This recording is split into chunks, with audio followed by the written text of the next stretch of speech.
하나님께서 우리에게 주신 말씀 보겠습니다. 데살로니가 전서 4장 9절부터 12절입니다. 다 찾으신 줄 알고 교독하겠습니다.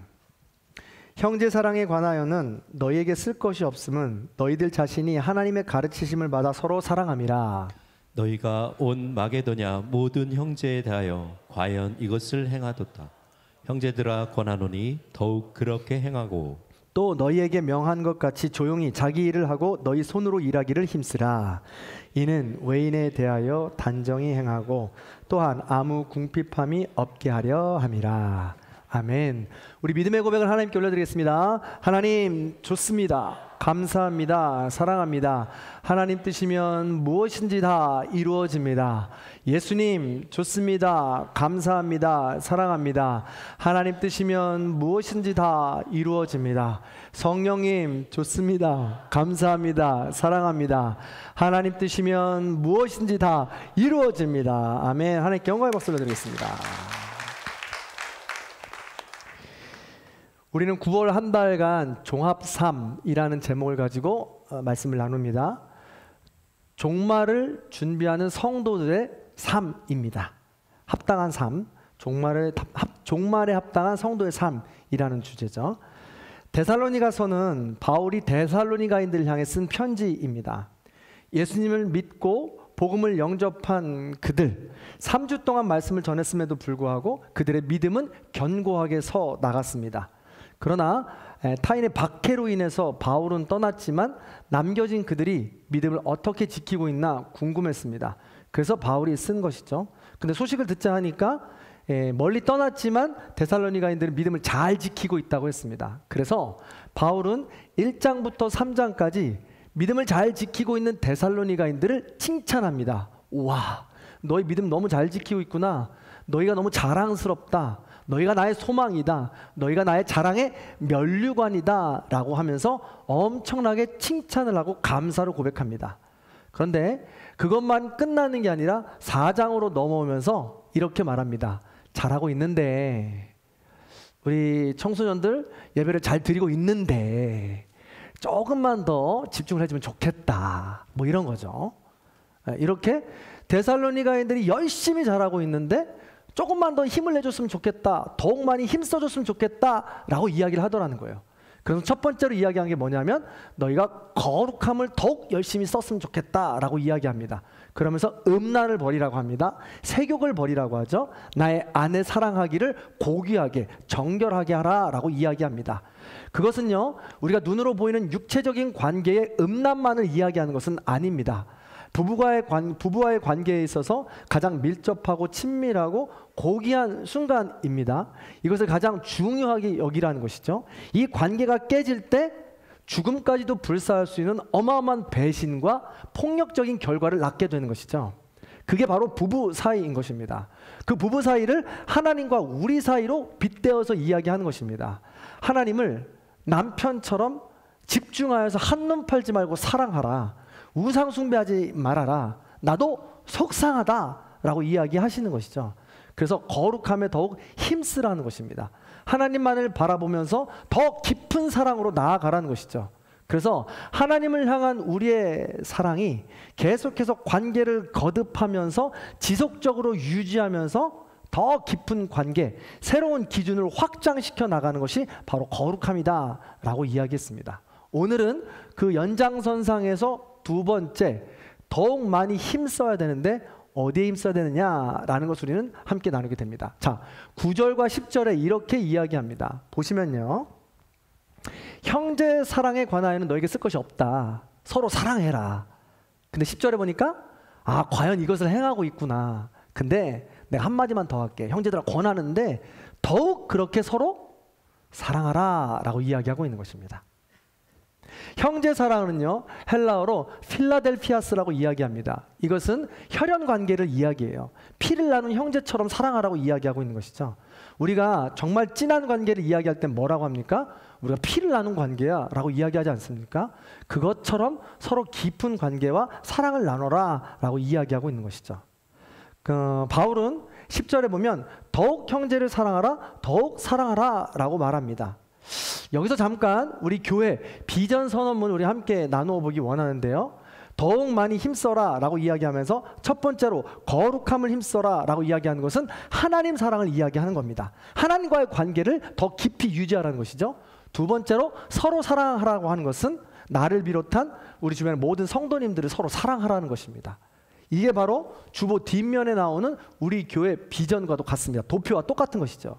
그래서 어떻게 해야 되는 것이냐면 건강한 신앙인은 이렇게 하는 겁니다. 저를 따라하시기 바랍니다. 하나님 사랑 받고 모션까지 같이 하는 겁니다. 하나님 사랑 받고 옆에 사람 안아주세요. 서로 사랑하고 이웃사랑 창조사랑으로 나누자. 건강한 신앙인은 이 패턴과 이 원리가 반복된다라는 것입니다. 이것이 바로 사랑의 원리, 사랑 이야기입니다. 이것이 켜켜이 쌓여가는 것이 바로 거룩한 삶의 여정인 것이죠. 이것을 계속해서 거듭해서 반복해 나가고 더 깊이 해 나가는 것이 사랑의 여정이다라는 것입니다. 저는요, 이 말씀을 준비하면서 하나님의 사랑을 받았다라는 것은 주보에도 보시면 알겠지만 가장 먼저 시작은 나입니다. 그래서 이 사랑을 어떻게 하면 좋을까라는 것을 찾다 보니까 굉장히 의미 있고 깊이 있는 이 사랑의 4단계를 발견하게 되었는데, 수도사 클레르보의 성 버나드는 이 단계를 4단계로 이렇게 표현하고 있습니다. 나는 어떤 단계쯤에 있는가 한번 점검해 보시기 바랍니다. 첫 번째 단계, 자기를 위해 자기를 사랑하는 단계입니다. 굉장히 원초적이고 본능적인 사랑의 단계죠. 세상 모든 사람들이 사랑을 하는 이유는 나를 위해서 사랑하는 겁니다. 나를 사랑해주지 않고 내가 유익이 되지 않으면 그 사람 사랑하지 않죠. 근데 우리 부부끼리도 사랑의 관계에 결혼하기 전에도 조건들을 따져보고 일을 못한다는 것이 그 근본적인 이 본질은 나를 사랑해서 사랑하는 것입니다. 이게 첫 번째 단계예요. 두 번째 단계는 자기를 위해 하나님을 사랑하는 단계입니다. 우리 모두가 지금 하나님을 사랑한다고 이 자리에 왔습니다. 교회를 다니죠. 그런데 교회를 다녀서 또 하나님을 사랑하는 목적이 뭐냐면 내가 복받기 위해서 교회를 오는 거예요. 복받기 위해서 하나님을 믿는 거죠. 그래서 환난을 벗어나기 원하고 그런 겁니다. 잘 생각해 보시기 바랍니다. 그러면 내가 하나님을 사랑한다고 여러분 와서 고백하고 있지만 결국 사랑의 관점과 초점과 방향은 나에게 있는 거죠. 나 사랑하는 거예요. 이기적인 내 사랑과 조금 다를 뿐이지 거의 50보 100보라는 거죠. 1단계, 2단계는 말입니다. 그래서 많은 사람이 교회를 다니기 시작하는데 난 다 복 받을 줄 알았는데 복이 안 내리는 것 같아요. 고난이 다가오는 것 같아요. 그럼 멈추죠. 아, 이거 잘못 믿었나 보다. 교회 나가지 말아야지. 하나님 믿지 말아야지. 이건 지극히 자기 사랑이지 하나님 사랑이 아니라는 거예요. 기억하세요. 하나님 사랑은 인격적인 겁니다. 주고 받는 것입니다. 일방적이지 않다라는 거예요. 그래서 우리가 교회를 나왔을 때도 하나님의 사랑은 인격적인 교제로 주고받는 이 관계가 반드시 필요하다라는 것입니다. 3단계입니다. 그래서 3단계는 하나님을 위해 하나님을 사랑하는 단계입니다. 전지전능하시고 천지를 창조하신 우리가 감히 범접할 수 있는 능력의 하나님, 그래서 우리는 그 하나님을 사랑하게 된 것이죠. 여러분 그렇잖아요. 우리가 존경하고 사랑하는 사람들을 보면 왜 존경하고 우러러 봅니까? 그 사람이 능력 있는 사람, 그 사람이 꽤 잘하고 성품이 좋은 사람, 이런 사람들은 우리가 존경하고 사랑하잖아요. 그런 개념으로 하나님을 사랑한다는 것이죠. 그래서 우리는요, 먼저 그의 나라와 의의를 구하라. 그리하면 이 모든 것을 너에게 더하여 주시리라. 너희가 무엇을 하든지 먹든지 마시든지 하나님의 영광을 위하여 하라 라고 하면서 하나님을 사랑한다고 우리가 전적으로 그 전적인 하나님을 사랑을 고백하며 살아갑니다. 그런데 그렇게 나의 힘으로 전적인 하나님을 맹신하면서 고백하다 보면, 모든 걸 들이다 보면 한계에 부딪히게 된다는 거예요. 그리고 우리 하나님께서 원하시는 사랑은 여기가 끝이 아니더라 라는 것입니다. 그래서 4번째 4단계가 있어요. 이 4번째 정답은 말씀 끝에 알려드리겠습니다. 그래서 이 3단계를 잘 머릿속에 넣어 놓으시고, 나는 지금 어느 단계로 지금 하나님을 믿고 있는가, 궁극적이고 절대적인 신을 내가 섬기고 있는가 한번 생각해 보시기 바랍니다. 나의 삶의 의미, 영원한 영적인 세계, 우리 교회를 다니니까 교회를 믿는 하나님을 어느 단계에서 믿고 있느냐, 그리고 내가 그 다음 단계로 어떻게 해서 나아갈 수 있게 되느냐를 한번 고민해 보시라는 거예요. 자, 이걸 머릿속에 잘 기억해 두시고 넘어가 보도록 하겠습니다. 자, 그래서 서로 사랑하라면서 오늘 더욱 서로 사랑하라고 구체적인 예를 제시하는데요. 그 사랑의 단계의 깊이로 우리를 안내하는 겁니다. 자, 11절의 말씀을 같이 한번 읽어볼게요. 읽습니다. 시작.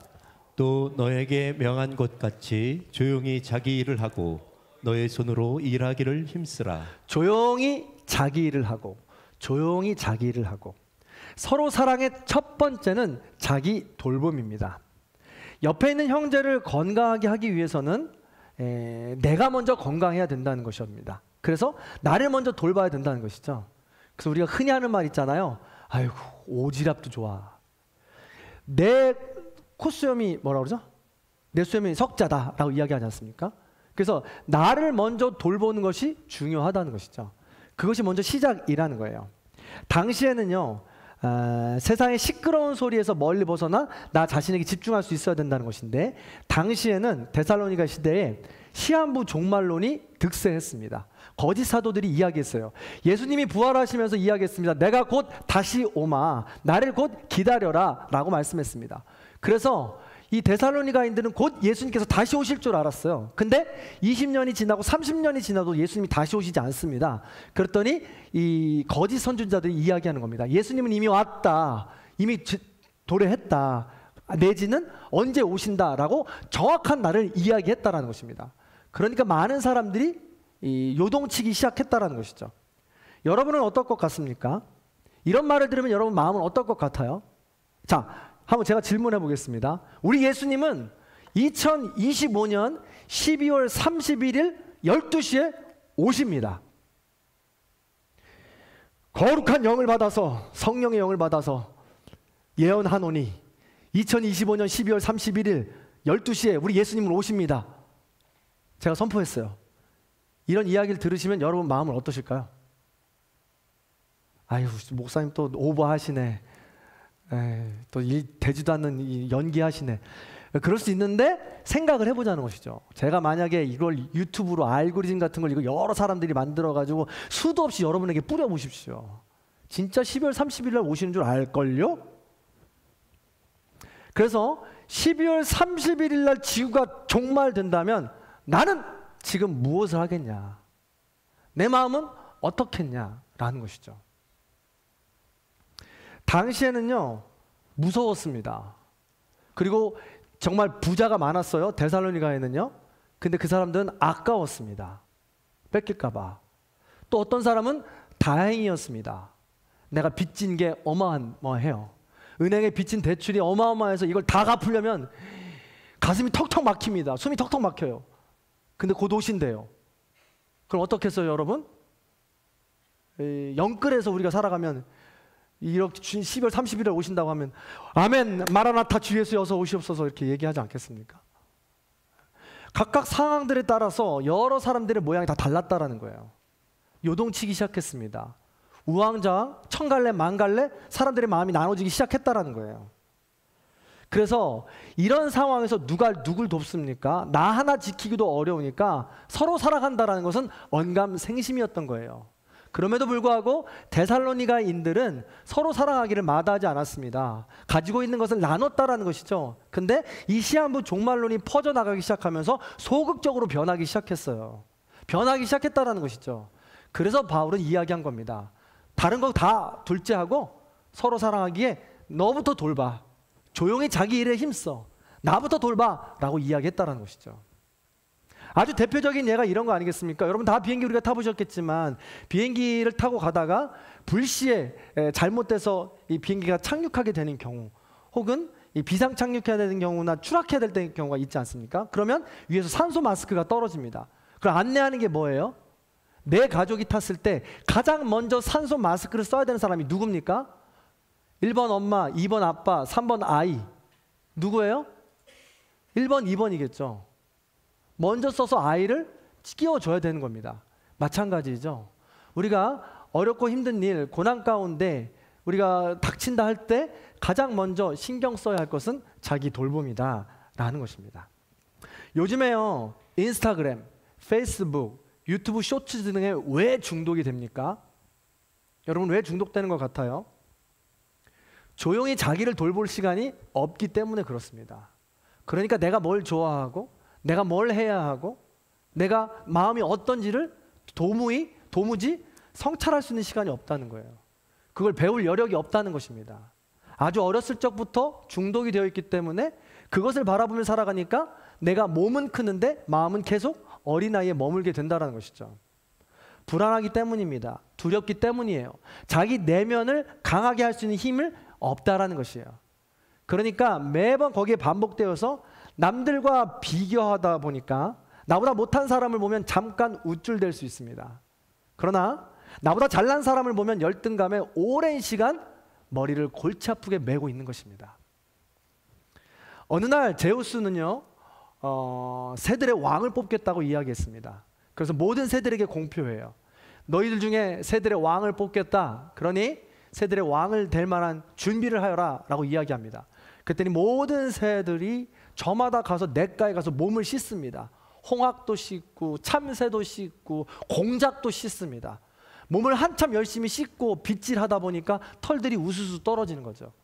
그 모습을 지켜보던 까마귀가 있었어요. 까마귀가 한참 지켜보더니 자기 모습을 한번 봅니다. 내 몸은 이렇게 검어네. 과연 나도 새들의 왕이 될 수 있을까? 어떻게 하면 될 수 있지? 한참 고민을 하고 슬퍼합니다.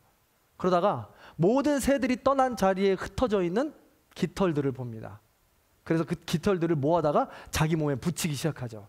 공작의 깃털, 참새의 깃털, 홍학의 깃털 막 붙이기 시작합니다. 그랬더니 제법 휘황찬란한 아름다운 새의 모습이 나온 거죠. 결전의 날이 되었습니다. 모든 새가 모였습니다.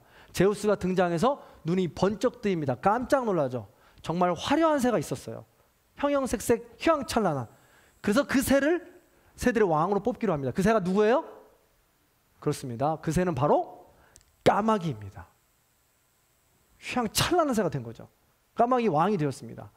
그런데요, 까마귀가 왕으로 되자마자 모든 새들이 분노를 표출하기 시작합니다. 까마귀가 왕이라니요, 저기 붙어있는 깃털 내 거예요 하면서 모든 새가 달라들면서 자기 깃털을 뺏기 시작했어요. 그래서 결국 까마귀는 까마귀의 몸으로 남게 된 거죠. 비참한 모습으로 남게 된 겁니다. 얼마나 슬픕니까? 이런 모습으로 자기를 돌보지 못하면 비참한 삶을 살아가게 된다는 거예요. 근데 여러분 그거 아십니까? 까마귀가요, 까마귀가 우리는 흉조로 알고 있습니다. 그래서 우리 지금 오산에 가다 보면도 때가 되면은 전깃줄에 어마어마하게 많은 까마귀들이 앉아 있습니다. 논에도 까맣게 까마귀가 앉아 있죠. 그럼 그것을 바라보면 우리가 되게 혐오스럽잖아요. 왜 그래요? 까마귀가 흉조라는 편견 때문에 그렇습니다. 사실은요, 까마귀는 자식 때부터 부모를 먹여 살린다라는 새 중에 굉장히 지혜로운 새예요. 그래서 효도하는 새라고 우리가 알고 있습니다. 또 하나는요, 지능이 굉장히 좋아서 앵무새를 비롯해서 사람의 얼굴을 인식하고 구별할 수 있는 능력이 있다고 합니다. 그래서 강아지 지능과 비슷하다는 거예요. 굉장히 지혜롭다는 것이죠. 그리고 까마귀의 색깔을 잘 보시기 바랍니다. 그냥 무턱대고 검은색이 아니에요. 녹색과 찐 보라색이 섞여서 굉장히 매혹적인 색을 보여주고 있다는 것이죠. 그래서 그럴까요? 한국의 대부분의 사람들이 입은 옷 중에 많은 색깔이 검은색이에요. 오늘 자기가 입고 온 색을 한번 보세요. 검은색은 매혹적이에요. 우리 청소년들 저기요, 다 검해요. 겨울대 보세요. 노스펙 땡 다 검은색만 입어요. 검은색이 그만큼 매력적이라는 거예요. 좋은 색이라는 것이죠. 만약에 까마귀가 그런 걸 알았더라면, 자기를 돌볼 수 있고 자기를 살필 수 있는 마음이 있었더라면 그렇게 자기의 털을, 남의 털을 붙여다가 할 수 있는 이런 어리석은 일을 범하진 않았을 거라는 겁니다. 그래서 서로 사랑의 시작은 자기 돌봄이에요. 자기를 먼저 돌볼 수 있어야 된다는 것이죠. 그래서 자신을 사랑하고 자신의 장점을 알아 자신의 인생을 살아내어야 한다는 것입니다.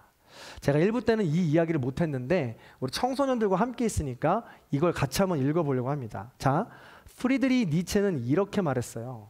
길지만 여러분들도 함께, 자, 눈을 뜨고 앞에를 보고, 자, 앞에를 보고 한번 읽어보겠습니다. 친구를 바라기 전에 자신을 사랑하라. 프리드리히 니체입니다. 홀로 있음에 불안하고 그래서 가능한 많은 친구를 원하는 것은 당신이 위태롭다는 증거다. 진정한 자신을 찾기 위해서 자신을 상대해줄 친구를 절실히 바라는 것이다. 왜 그런 걸까?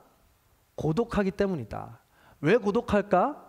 자신을 제대로 사랑하지 못하기 때문이다. 그러나 친구를 아무리 많이 가졌다고 해도 고독의 상처는 치유될 수 없고 자신을 사랑할 수도 없다. 자신을 진정으로 사랑하기 위해서는 먼저 자신의 힘으로 홀로 자신을 위해 무언가의 온 노력을 쏟아야 한다. 그것에는 분명 고통이 따른다. 그 고통이 마음의 근육을 단련시키는 훈련이다라는 것이에요. 그렇기 때문에 우리가 마음의 훈련을 시키는 그 시간, 나를 성찰하는 시간, 나를 돌볼 수 있는 시간 필요하다는 것입니다. 그리고 청소년 때는 더욱더 필요하고, 그때 부모님이 함께 그 시간을 보내고 있다는 것에 감사하며 그 시간을 함께 정직하게 내어놓고 고민해 봐야 된다는 것이죠. 그래야 우리는 마음을 훈련할 수 있다는 것입니다. 자기를 돌볼 시간이 된다는 것이죠. 자, 두 번째입니다. 더욱 서로 사랑하라고 하면서 두 번째로 구체적인 제안을 하는데요. 11절을 한 번만 더 다시 읽어보겠습니다. 11절 읽습니다. 시작. 또 너희에게 명한 것 같이 조용히 자기 일을 하고 너희 손으로 일하기를 힘쓰라. 너희 손으로 일하기를 힘쓰라. 두 번째는요, 자기 개발입니다. 데살로니가인들은 시한부 종말론이 뜨다 보니까 낙관론이 퍼지기 시작합니다. 이거를 근거 없는 낙관론이라고 합니다. 곧 예수님이 오시니까 무엇을 해도 의미가 없다는 것이죠. 조금만 참으면 되고, 그래서 아무것도 안 하는 것입니다. 이번 인생 에이 끝났다 라고 하면서 모든 것을 포기해버리는 것과 똑같다라는 것이죠. 이 종말론을 맞이하는 여러 모습이 중에 하나인데요. 게다가 심지어는 믿음이 좋은 사람들도 이런 종말론을 기다리는 사람들이 있습니다. 종말론을 믿으니까 믿음이 좋은 것처럼 보이는데요, 결과적으로는 게으른 겁니다. 이런 게으름은 자기 자신뿐만 아니라 함께하는 가족이나 공동체에도 악영향을 미친다는 거예요. 자신의 짐은 자신이 져야 모두가 승리할 수 있습니다. 성경에서도 분명히 이야기하고 있습니다. 자신의 짐은 자기가 지고 서로 짐을 나눠지라고 분명히 이야기하고 있죠. 가족 구성원 모두가 맡겨진 일을 할 때 거친 세상에서 승리할 수 있게 된다는 것입니다. 그러기 위해서 자기 개발을 끊임없이 해야 된다는 거예요. 며칠 전에 경기 남로에서 체육대회를 하는데 줄다리기를 했어요. 줄다리기를 할 때 우리는 계산하지 않습니까? 딱 보면서 저 팀이 이길 것 같아. 건장한 남성이 많고 또 숫자가 많은 거 보니까 우리는 졌네 라고 생각하는 순간인 것이죠. 이게 바로 줄다리기의 매력인데, 그럼에도 불구하고 한 사람 한 사람이 있는 힘껏을 다해서 나의 짐을 서로 나눠질 때 줄다리기는 역전하는 것입니다. 반면에 우리 팀이 그렇게 숫자도 많고 힘이 센 사람이 많은 것 같아서 이길 수 있을 것 같아. 그래서 나는 좀 게으름을 피워봐야지, 나 정도야 하면서 힘을 빼버리면 그 팀이 지는 겁니다. 마찬가지예요. 마지막 때를 기다리면서 우리의 가족과 교회와 일터에서 나 하나쯤이야 라는 게으름을 가지고 우리의 인생을 소홀히 살아가다 보면 나뿐만 아니라 우리의 모든 인생 전체가, 내가 속한 공동체가 퇴보한다는 거예요. 그렇기 때문에 둘째로 자기 개발에 하루하루 소중하게 여기면서 우리는 신경 써야 된다라는 것입니다. 교회를 다니면서 믿음이 좋다고 말하는 사람 중에 이런 사람들 참 많습니다. 아무것도 하지 않고 구체적으로 일하지 않고 그냥 저절로 이루어질 거라고 생각하는 것이죠. 하나님은 우리 눈앞에 펼쳐져 있는 산을 넘기를 원하시는데 그 산이 없어질 거라고 하면서 기도합니다. 하나님이 원하시는 뜻을 구하지 않고 없어질 때까지 기다린다는 거예요. 하나님은 그 산을 넘을 수 있도록 사람을 붙여주시고 힘을 넣어주셨는데 끝까지 게으름으로 그 자리에 머물러 있다는 것입니다. 그러면서 믿음이 좋다고 기다리는 거죠. 그건 믿음이 좋은 게 아니라 게으른 겁니다. 근거 없는 낙관론인 것이죠. 러시아 속담에 이것을 아주 잘 드러낸 말이 있습니다. 사람은 내일을 기다리다 그 내일엔 묘지로 간다라는 것입니다. 내일만 기다리는 거예요. 오늘을 살지 않고. 그러면 그냥 내일 묘지로 간다는 것이죠. 그렇기 때문에 오늘 1분 1초 내가 해야 할 것, 작심한 것을 움직여야 된다는 것입니다. 물론 긍정적이고 낙관적인 생각은 두뇌의 고통을 완화해 줍니다. 그리고 희망을 주고 그 고통을 이겨나갈 수 있는 힘을 주게 됩니다. 그렇지만 현실을 직시하지 않는 이 긍정적인 생각은 되레 문제를 방해하기도 합니다.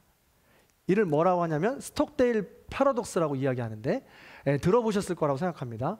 베트남 전쟁 때 이 하노이 포로 수용소에 10년 가까이 많은 포로들이 갇혀 있었더랬습니다. 근데 그곳에서 세 부류의 사람이 있었다는 거예요. 근데 이 세 부류의 사람 중에서 한 부류의 사람만 살아남았다는 겁니다. 두 부류의 사람은 그냥 죽었다는 거예요. 그 어떤 사람이냐? 첫 번째, 비관론자들입니다. 애시당초 나는 풀려날 수 없을 것 같아 해서 포기하고 그냥 죽음을 맞이한 사람들이죠. 두 번째는요, 낙관론자들입니다. 이런 사람들 근거 없는 낙관론자들이죠. 우리가 풀려날 거야, 우리는 지금 여기서 나갈 거야, 거기까지는 좋은데 다음 부활절에 우리를 풀러줄 거래, 특사처럼 방면해 줄 거래 라고 하는 것들이 도는 거죠. 근데 부활절이 됐는데 그 사람들이 풀려나지 않아요. 그때 마주하게 되는 절망감, 좌절감, 그것 때문에 견디지 못하고 목숨을 잃는 경우가 많다라는 것이었습니다. 그러니 세 번째, 쉽게 나갈 수 없다는 사실을 직시하고 현실에 대처하면서 하루하루 그 작은 일상들을 소중하게 보내면 진짜 나가게 되는 그 직면하는 순간에 우리는 기쁨으로 그 순간을 마주할 수 있게 되는 것이죠. 그렇습니다. 기나긴 포로 수용소 생활을 이겨내는 그 힘, 또 기나긴 예수 그리스도의 재림을 맞이하는 우리의 인생의 여정 가운데 우리가 필요한 건 오늘입니다. 오늘 하루 일상을 성실하게 살아가는 것입니다. 나를 돌보고 내가 하루라도 더 성숙해져가고 성장해 나아갈 수 있는 그런 개발을 위해서 쓰는 게 필요하다는 것이죠. 자, 그렇다면요, 서로 사랑의 시작인 자기 돌봄과 자기 개발은 어떻게 해야 할까라는 것입니다. 지금은요, 서로 자기 돌봄과 자기 개발이 지금 넘쳐나는 시대입니다. 제가 대학 갈 때만 해도, 제가 96학번이니까요. 대학 갈 때만 해도 이 대학에 입학하는 그 모든 저의 동기들이 12년간에 묶였던 모든 것들이 풀렸다 해가지고 정말 1년 내내 놀았던 기억이 납니다. 공부 한 절 안 하고요, 밤새도록 놀고 먹는 거죠. 그런데요, 요즘의 문화가 바뀌었다는 거예요. 그래서 요즘 친구들은요, 안티에이징이라고 그래가지고 100세 시대를 살아갈 거니까 나는 아주 천천히 늙고 싶다라고 하면서 자기를 돌보는 일에 굉장히 열심을 다한다고 합니다.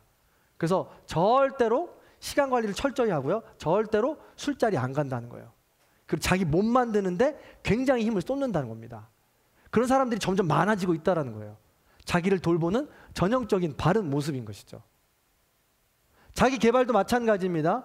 뒤처지고 싶지 않으니까, 또 이 땅에서 퇴보되고 루저로 살아가고 싶지 않으니까 자기 개발에 엄청나게 공을 들인 사람 많죠. 그래서 유튜브나 어마어마한 많은 우리는 접할 수 있습니다. 그렇다면 이 수많은 자기 돌봄과 자기 개발이 괜찮냐는 거예요. 우리 어디에 초점을 둬야 되냐는 겁니다. 여러분들은 자기 돌봄, 자기 개발을 어디에 초점을 두고 있으세요? 제가 이렇게 물으면 여러분들은 대답할 수 있어야 돼요. 자, 쇼펜하우어가 이렇게 이야기했어요. 자, 보세요. 자신이 어떤 사람인지 이해하기를 원하는 사람은 다음과 같은 질문을 하라. 자신에게. 지금까지 자신이 진실로 사랑한 것은 무엇이었는가? 자신의 영혼이 더 높은 차원을 향하도록 이끌어준 것은 무엇이었는가? 계속 넘겨주세요. 무엇이 자신의 마음을 가득 채우고 기쁨을 안겨주었는가? 지금까지 자신은 어떠한 것에 몰입하였는가? 이들 질문을 자기 자신을 향해 던지고 성실하고 확고하게 대답하라. 그 대답이 바로 당신이다. 자기 돌봄과 자기 개발을 위해서 열심히 애쓰고 있는 사람들이 이런 질문을 한다는 건데, 이런 질문에 여러분들은 어떤 대답을 할 수 있겠냐라는 것이죠.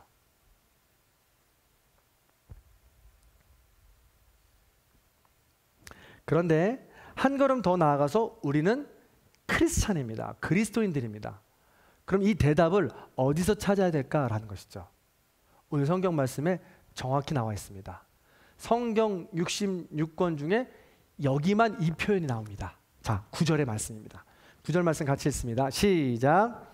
형제 사랑에 관하여는 너에게 쓸 것이 없음은 너희들 자신이 하나님의 가르치심을 받아 서로 사랑함이라. 아멘. 그 대답은 하나님께 있습니다. 우리들 스스로가 하나님의 가르치심을 받아야 합니다. 하나님은 무엇을 통해서 우리에게 가르쳐 주십니까? 말씀을 통해서 가르쳐 주십니다. 말씀에 있는 예수 그리스도의 삶을 통해서 우리에게 가르쳐 주십니다. 성령님의 감동을 통해서 우리에게 가르쳐 주십니다. 그러므로 자기 돌봄과 자기 개발에 건강하고 올바른 지속성을 가지려면 우린 반드시 말씀 앞에 엎드려야 합니다. 하나님께 물어야 된다는 것이죠. 유일하게 이곳에서 그 가르침을 받을 수 있다는 것입니다. 만약 하나님께 대답을 찾지 못하면 자기 돌봄이라는 이름으로 나만 아니면 돼, 나는 뒤끝이 없어, 내 자식만 아니면 돼 라고 이야기하면서 지극히 이기적인 괴물을 낳게 될 것입니다. 그 지극히 이기적인 괴물들이 갈등을 일으킬 것이고 다툼을 일으킬 것이며 평화를 깨뜨릴 것이고 종국엔 비참한 종말을 우리에게 안내하게 될 것입니다. 만약 하나님께 대답을 찾지 못하면 지금 여러분들이 하시는 온갖 운동, 음악, 취미, 음식, 자기개발, 이 모든 것들의 허무한 끝에 도달하게 될 것입니다. 그리고 그 개발 끝에 낭망하는 시간이 반드시 온다라는 것입니다. 물론 안 하는 것보다 100배 낫죠. 해야지요. 근데 내가 이걸 왜 하는지 반드시 하나님께로부터 가르침을 받아야 된다는 거예요. 그렇지 않으면 그 끝은 허무하다는 겁니다.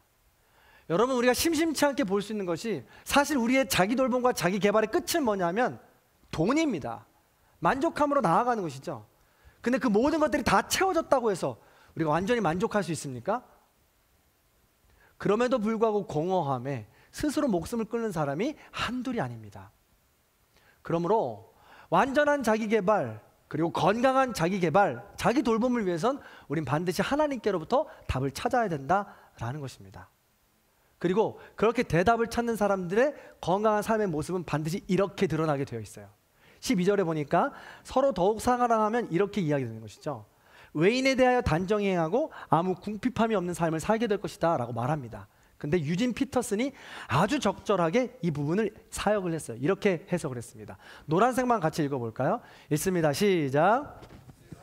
사람들로부터 존경을 받을 정도로 제대로 살기를 바라고. 세상 사람들로부터 존경을 받을 정도로 제대로 살게 된다는 거예요. 나를 위해서 자기를 돌보고 나를 위해서 자기를 개발하는 삶을 살아가는데 바울의 말대로 하나님의 말씀대로 그 돌봄과 사랑을 조금씩 확장시켜 나가면, 거룩함이라는 지속성에 묻혀서 확장시켜 나가면 나의 삶이 나의 만족으로 끝나는 것이 아니라 다른 모든 사람들로부터 존경받는 삶이 된다는 것입니다. 여러분, 자기 돌봄과 자기 개발은 누구나 할 수 있어요. 그런데 나만을 위한 자기 돌봄과 자기 개발은 다른 사람들이 인정은 합니다. 오, 잘하네, 정말 훌륭하네, 이 정도죠. 그러나 타인을 위한 자기 개발과 타인을 위한 자기 돌봄으로 확장이 된다면 그 사람은 존경을 받는다는 거예요. 최근에 션이라는 사람이 8.15를 맞이해서 마라톤을 뛰었죠. 마라톤을 참가하는 이런 방법들이 여러 가지가 있습니다. 3.3km, 3.1km, 3월 1일을 기념해서, 그리고 1945년을 기념해서 4.5km, 그리고 8월 15일 광복절을 기념해서 8.15km를 뛰는 마라톤이 있습니다.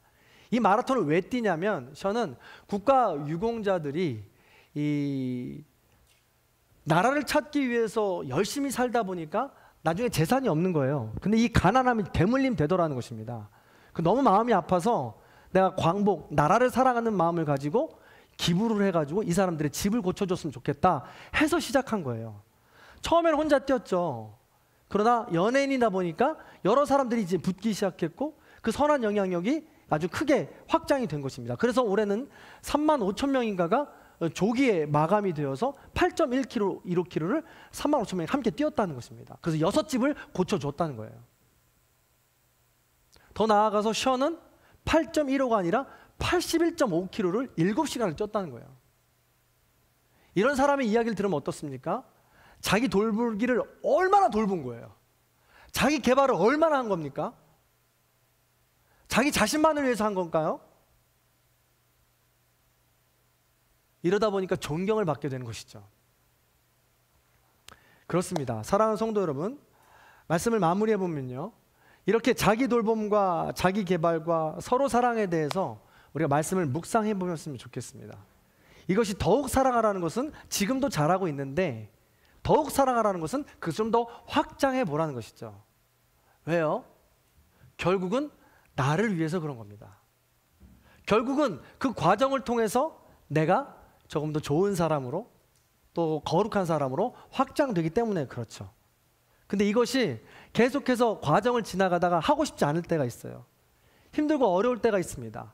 나만을 위해서 하고 싶을 때가 있습니다. 그래서 그 나만을 위해서 하는 것으로 우리가 유지하면서 살아갈 때가 있어요. 그런데 그럴 때마다 이걸 생각했으면 좋겠어요. 사랑의 4단계가 바로 여기에 있는 거죠. 사랑의 4단계 보겠습니다. 버나드는 이야기했습니다. 사랑의 4단계는 하나님을 위해 자기를 사랑하는 단계다라는 것입니다. 이게 무슨 뜻이냐면 하나님이 나를 얼마나 귀하게 여기시며 사랑하시는지 알아서 나를 사랑하는 겁니다. 우리가 3단계를 보면은 하나님을 위해 하나님을 사랑하는 단계로 우리가 살아간다고 살아가는데 그 하나님을 집중하고 하나님만을 바라보며 살아가다 보면 하나님이 어디를 쳐다보시는지 우리는 볼 수가 있어요. 내가 집중해서 하나님을 향해서 집중하다 보면 하나님께서 나를 보고 있는 것을 발견하게 됩니다. 그리고 그 하나님께서 힘들고 어려운 삶 가운데 있는 내 가족을 보고 있는 하나님을 발견하게 돼요. 그리고 어두운 터널을 지나고 있는 어려운 사람을 보게 되는 것을 보게 됩니다. 그 하나님께서 어디까지 우리를 사랑하셨느냐? 하나밖에 없는 독생자 예수 그리스도를 이 땅에 보내주셔서 우리를 구원하시기까지 사랑해 주신 그 사랑을 마주하게 된다는 거예요. 여러분, 여러분이 갖고 싶은 선물, 가장 귀한 선물을 받았을 때 여러분은 어떻습니까? 그 선물을 받았을 때 우리는 감동하잖아요. 감격하잖아요. 표현하잖아요. 마찬가지로 하나님께서는 가장 소중한 것을 우리에게 선물로 주셨다고요. 그럼 그 선물을 받는다면 그 하나님을 다시 보게 되고 그 하나님을 사랑할 수밖에 없게 된다는 것입니다. 그 하나님의 시선은 나에게 있어요. 오늘 새벽에 나눴던 스바냐 3장 17절에 이렇게 기록되어 있죠. 너의 하나님 여호와가 너의 가운데 계시니 그는 구원을 베푸실 전능자이시라. 그가 너로 말미암아 기쁨을 이기지 못하시며 너를 잠잠히 사랑하시며 너로 말미암아 즐거이 부르며 기뻐하시리라. 우상을 숭배하고 악교처럼 켜켜이 쌓여있는 나의 죄악임에도 불구하고 매일같이 악한 사단 마귀의 참소에 비교에 열등에 그 교만함에 날마다 넘어져가는 나를 향해서 하나님께서 끝까지 함께해 주시고 끝까지 나만을 바라보시며 끝까지 나를 위해 십자가에 달려 죽어주시는 놀라운 사랑을 보여주신다는 것입니다. 그 하나님의 사랑이 보이면 그 끝에 있는 하나님이 바라보시는 내가 보인다는 거예요. 지금 여기서의 나는 삼자 입장에서 한번 봐보라는 것이죠. 정말 루저같고 찌질하고 매일같이 실패하고 정말 못생기고 어떻게 해도 내가 구제할 수 없는 내가 보인다는 거죠. 그런데 그 나도 사랑하신다고 그 나를 위해서 십자가에 달려 돌아가시는 예수 그리스도의 사랑을 우리가 기억하고 바라본다면 그런 나를 어떻게 사랑하지 않을 수 있냐고요. 그 단계를 지날 때 우리가 1단계, 2단계에서 사랑하는 사랑과는 천양지차로 다른 그런 사랑을 우리는 할 수 있게 된다는 것입니다. 억지로 나를 사랑하는 것이 아니라 하나님이 사랑하시는 나를 사랑할 수 있게 된다는 것이죠. 그래서 처음부터 되지가 않습니다. 우리도 션처럼 정말 거룩한 영향력으로 모든 사람들에게 선한 영향을 끼치는 삶, 존경받는 삶을 살고 싶죠. 근데 처음처럼 그렇게 되지 않는 것이, 처음부터 그렇게 되는 것이 아니고 또 하나님께서는 모든 사람이 그렇게 되길 원하시는 것도 아니에요. 하나님께서는 우리의 작은 삶 속에서, 작은 일상 속에서 자기를 돌보고 자기를 개발하는 목적과 이유를 찾아 하나님의 사랑을 향해 잇대어 보라는 것이죠. 나가 보라는 것입니다. 그러면 작은 일상 속에서도 그 사랑을 발견하게 된다는 거예요. 그래서 그 사랑에 감격하여서 기쁨으로 우리는 살아갈 수 있게 된다는 것입니다. 그게 바로 하나님의 가르침인데 그렇게 하나님께서 가르쳐 주신 우리가 날마다 깨달을 때마다 그때마다 하나님 나라를 이 땅에서 맛보는 거예요. 그런데 이런 원리를 알기 위해서 우리가 말씀을 가까이 해야 된다는 건데 가까이 못하고 있죠. 말씀을 마무리합니다. 사랑하는 성도 여러분, 앞뒤 자유 여러분과 이렇게 인사했으면 좋겠습니다. 자기를 돌봅시다. 자기 개발에 힘씁시다. 하나님께 가르침을 받읍시다. 그렇습니다. 하나님께 가르침을 받아서 건강하게 나를 돌보고 건강하게 나를 개발할 수 있는 여러분의 삶이 되었으면 좋겠습니다. 그 끝이 허무함이 아니라 조금 더 성장한 나를 발견하고 그 성장한 나를 통하여서 나의 삶의 의미를 깨닫게 되는 저 여러분들이 되길 바랍니다. 그런 마음으로 우리 이 찬양하기 원하는데요, 이 찬양 가사를 잘 생각해 보시기 바랍니다. 날마다 하나님께 배운다라는 작은 마음으로, 겸손함으로 그렇게 하나님께 나아가면 우리의 삶은 그렇게 감사와 기쁨과 찬양과 간구가 넘치는 삶이 됩니다. 그런 마음을 담아서 우리 찬양 함께 고백해 보겠습니다.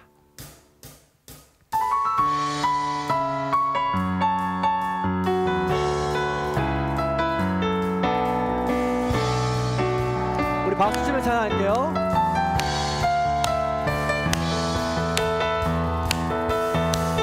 나의 가장 낮은 마음 주님께서 기뻐하시고 작은 일에 큰 기쁨을 느끼게 하시는도다.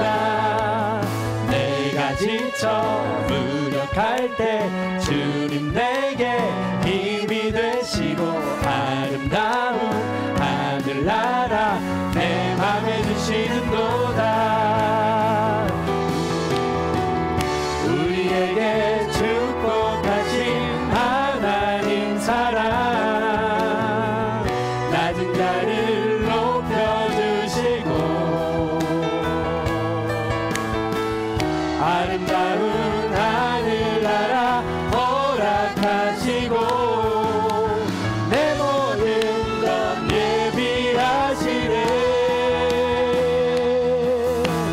찬양함의 기쁨을 감사함의 평안을 간구함의 하나님 알도록 하셨네.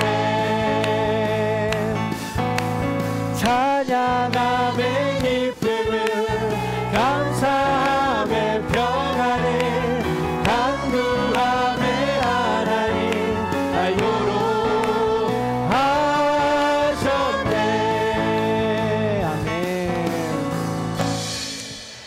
네, 이왕 늦은 김에 하나만 더 말씀을 드리고, 제가 자꾸 설교가 길어져가지고 죄송합니다. 하나만 더 말씀을 드리면, 왜냐하면 안타까워가지고 내 마음이 다 전해지지 않는 것 같아가지고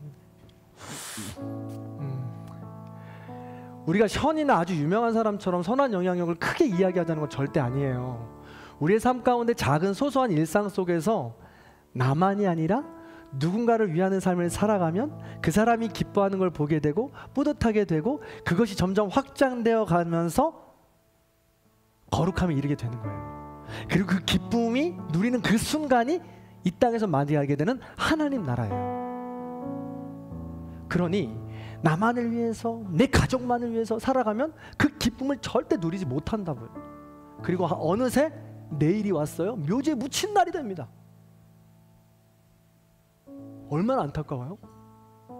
그때 가서 될 것 같죠? 제가 수없는 분들을 봤어요. 수없는 분들의 장례를 치릅니다. 절대 안 돼요. 지금부터 안 하면요, 연령이 다 돼서 못 한다고요. 지금부터 훈련해야 된다고요. 우리 교회에서요, 기도 있다 정말 감사한데 이런 작은 것들을 이야기할 때 아멘으로 순종하시는 분들이 있어요. 3층에 가서 이렇게 기도하시더라고요. 그 내가 가진 달란트를 돌보고 개발하면서 나만을 위한 게 아니라 타인을 위해서 애쓰고 수고하는 사람들이 많이 있어요. 지금 매누아에서 1층에서 뜨개질을 하거든요. 수세미를 짜요. 실들을 모집하면서. 근데 장미진 집사님이 손이 다 부르트도록 까지도록 수세미를 따고 가방을 만들어요. 왜 만들어요?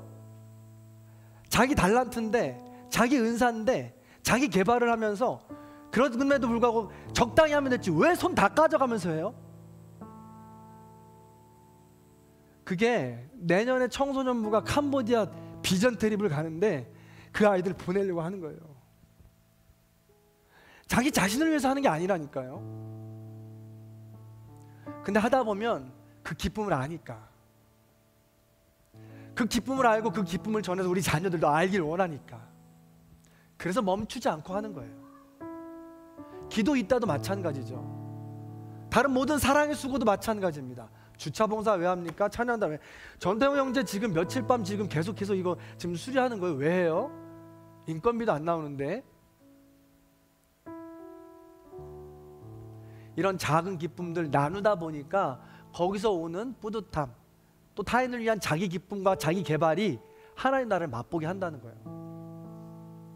간곡히 보라건대 작은 일부터 시작입니다. 내가 무엇이 있는가 제발 고민해야 합니다. 생각해야 합니다. 쇼펜하우어나 이런 사람들이 물었던 것처럼 그 대답을 찾아야 돼요. 어디서? 말씀에서요. 자, 그런 의미에서 다시 한번 이 찬양을 할 텐데 그런 마음을 잘 담아서 한 번만 더 찬양했으면 좋겠습니다. 자, 가사를 잘 기억하시면서 그 기쁨을 주실 하나님의 나라와 하나님의 은혜를 기반으로 한 이 자기 개발과 자기 돌봄을 위해서 우리 함께 찬양해 봤으면 좋겠습니다. 함께 찬양하겠습니다. 우리 박수 치면서 찬양할게요.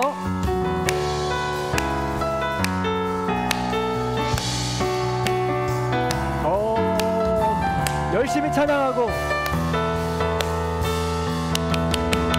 나의 가장 다진 마음 주님께서 기뻐하시고 작은 일에 큰 기쁨을 느끼게 하시는도다.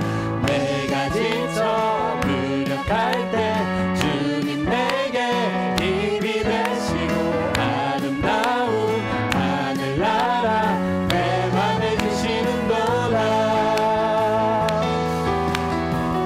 우리에게 축복하신 하나님 사랑 낮은 자를 높여주시고 아름다운 하늘나라 허락하시고 내 모든 것 예비하시네. 찬양하는 기쁨을 감사함의 평안을 간구함의 하나님 알도록 하셨네. 찬양하는 기쁨을 감사함의 평안을 간구함의 하나님 알도록 우리에게 축복하신 하나님 사랑, 우리에게 축복하신 하나님 사랑 낮은 자를 높여주시고 아름다운 하늘나라 허락하시고 내 모든 것 예비하시네. 찬양함의 기쁨을 감사함의 평안을 간구함의 하나님 알도록 하셨네. 찬양함의 기쁨을 감사함의 평안을 간구함의 하나님 알도록 찬양함의 기쁨을 감사함의 평안을 간구함의 하나님 알도록 하셨네. 계속해주세요.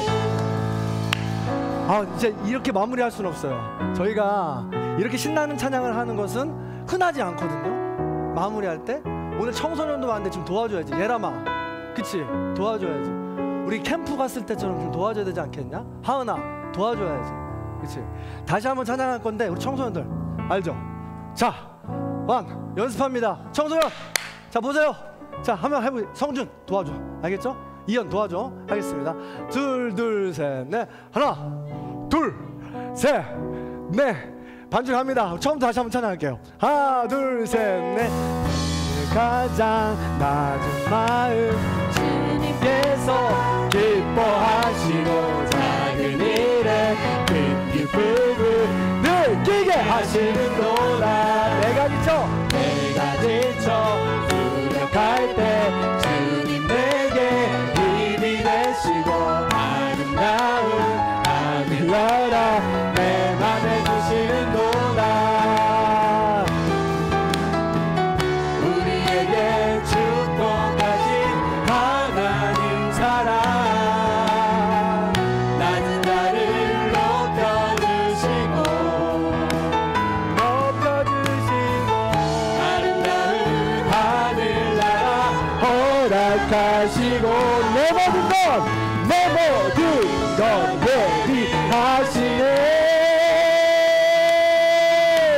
찬양함의 기쁨을 감사함의 평안을 간구함의 하나님 알도록 하셔. 찬양함의 기쁨을 감사함의 평안을 간구함의 하나님 알도록. 이번에 목소리로만 해보겠습니다. 목소리로만 들어도 찬양함의 기쁨을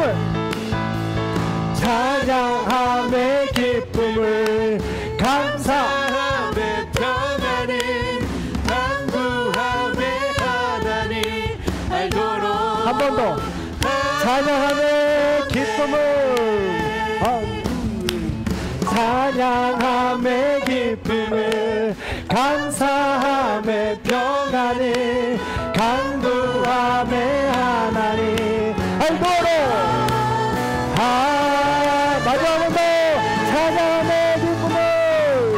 찬양함의 기쁨을 감사함의 평안을 간구함의 하나님 알도록 하셨네. 아멘. 하나님 영광의 박수 드리겠습니다. 저만 신났네요. 그렇게 하나님 나라를 풍성하게 누리기 원해요. 자기 돌봄과 자기 개발이 나만을 위해서가 아니라 타인을 위해서, 다음 세대를 위해서, 우리 백합 세대를 위해서 풍성하게 넘쳐나서 우리가 있는 교회가, 우리가 있는 가정이, 우리가 있는 모든 곳곳이 하나님 나라가 되길 소망합니다. 찬양할 수 있고 간구할 수 있고 우리가 성령 충만함으로 그 모든 것을 구할 수 있는 그 나라가 우리가 있는 곳이 되길 간절히 소망합니다. 함께 기도하겠습니다. 사랑과 은혜가 풍성하신 하나님께서 우리에게 서로 사랑하라고 말씀해 주셨습니다. 서로 사랑하는 것의 시작은 나를 돌보는 것이고 나를 개발하는 것입니다.